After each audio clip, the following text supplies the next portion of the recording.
Hello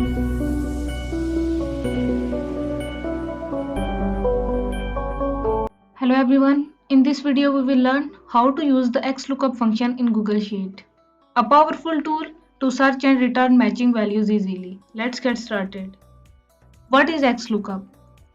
XLOOKUP helps you search for a value in one column and return a related value from another column. Just like VLOOKUP but more flexible.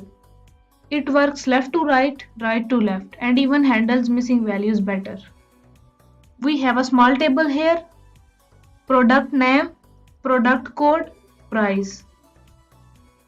Now we want to search a product name and get its price using XLOOKUP.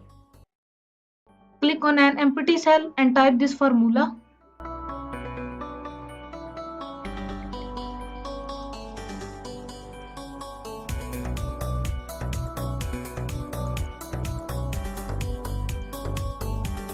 Now press enter and you will get the price of product A. Let's say it returned 500. This means product A cost 500. That's how you use the XLOOKUP function in Google Sheet. It's easier and smarter than VLOOKUP and great for matching data across columns. Thanks for watching.